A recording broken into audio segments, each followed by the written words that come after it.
climate change right now. It's one of the key issues in these midterm elections, especially among young voters. So joining me right now for more on this is 538's Maggie Koerth. So Maggie, thank you so much for being with us tonight. And in your opinion, what are some of the key races that you're watching out for today that could potentially indicate what voters think about climate change? So there's 7 that I'm really paying attention to, Pennsylvania and Nevada in the Senate, and 5 House races. And these all sort of sit at the intersection between being toss-ups in our forecast and being targeted by this really thorough ad campaign by the League of Conservation Voters and Climate Power Action that is going at specific voters in some key districts with a whole bunch of different direct mail campaigns and internet ads. And it's really targeting people who are known to already care about climate change and who have wanted to see action on climate change, and trying to get them to make some votes based on the climate change policies in the Inflation Reduction Act. So one of the things I think is going to be interesting here is seeing what happens in those races, because it's going to be some kind of indication of how much people are paying attention to that and how much people are voting on that.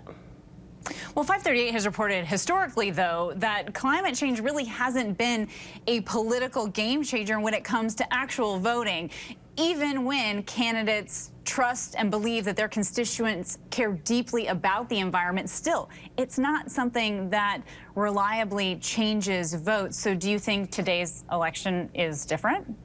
I don't know that it is going to be a whole lot different. This particular ad campaign is going after people who don't normally vote necessarily and trying to sort of get them out based on this thing that they care about. And that could make a difference. But in general, what we see is that Americans broadly, no matter what the party is, agree and are in favor of a lot of different climate change policies, even if they don't agree on the scientific fundamentals of climate change. 61% of Americans want to see Congress take more action on climate change. But it's not something that's at the top of the list of things that people vote on. So it's not something that has really been a thing that the parties push. But also, this is the first time that Gen Z people are on this ballot. So do you think that that could sort of change the tide a little bit? I think that's going to make a bigger difference on the Republican end than on the Democrat end, because the Republican end is Gen Z has very different opinions about climate change than the rest of the Republican voting bloc.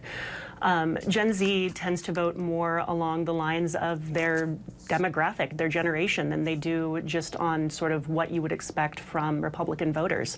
So as more and more of them come into being voters, that's really going to have an impact on what you can expect from Republicans. All right, Maggie Koerth, our thanks to you for that. Thank you. Hi, everyone. George Stephanopoulos here. Thanks for checking out the ABC News YouTube channel. If you'd like to get more videos, show highlights, and watch live event coverage, click on the right over here to subscribe to our channel. And don't forget to download the ABC News app for breaking news alerts. Thanks for watching.